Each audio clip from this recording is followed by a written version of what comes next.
And hi again, everybody. Mark Mannering here from Class Training. Welcome back for another 3-minute Thursdays. 3 tips in 3 minutes, more or less. And we're just going to do a few party tricks here with our Office apps, but also some really good shortcuts. I'm just going to call them party tricks because I want to. And what we're going to start with is Microsoft Word.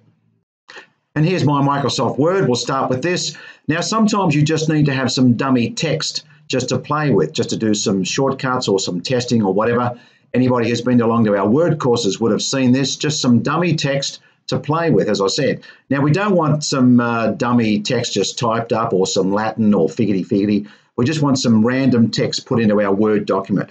And all we do is type the equal sign and then R-A-N-D, which is the shortcut for random. Open the brackets, close the brackets. And when I press enter, there you go, up comes some random text that we can now play with. Now, party trick number 2, which is a very definite shortcut here, a lot of you again would have seen this in our courses, is to manipulate text. So, for example, I've got Alex Hodge here, Alice Ray, Alan Platt, and so on in the one column. I need to split these names up, and I don't want to have to use formulas or split the columns or whatever it might be. So all I do is go right-click here, insert a brand new column to give me a bit of room, and then hit the F4 key, another bit of a trick for you, hit the F4 key to repeat what I just did. Okay, now all I do now, which some of you may have seen in a previous tip, by the way, is I click the first one and I type in manually what the first one's going to be. In this case, I want the first name split out from that column on the left. And I just type in Alex, press enter. Now all I do is start typing the next one manually. A-L-I-C-E for Alice, and you can see straight away Excel's picked up a pattern and it's given me all the first names as a preview. I just press enter. All done. The next one, I just go click over here for the last name. I just start typing the last name, whatever it is, and I start typing the second one. Again, Excel's picked up the pattern, press enter, and I've got the result that I need.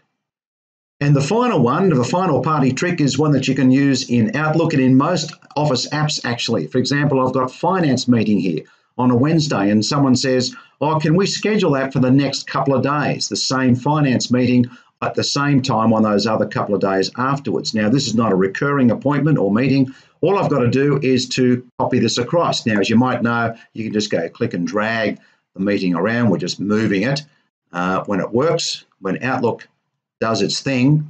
Okay, now all I do is move it back again, and all you do is hold down the Control key first. I hold down the Control key and drag that off to the right as well. Again, you would have seen some of this if you came to our courses. So if I just left click and Control drag to the right, I get an exact copy of that particular appointment in this case. And if we look at PowerPoint, the same sort of thing we can do in PowerPoint. As you might know, you can just, in slide sort of view, you can just click a slide and move it around. Okay, move it there and change the order, move it back again as well. But if I hold down the Control key and drag that same slide off to the right, this time I get an exact copy. So I can make a slight change with that slide with most of the common elements on there. Okay, and that's it for this 3-minute Thursday. 3 little party tricks that you can use with your friends at the next bar or party that you go to. But obviously 3 great shortcuts. We cover a lot more than this in our courses, so check the website out again. And Mark Mannering signing off until next time. Thanks a lot. Bye.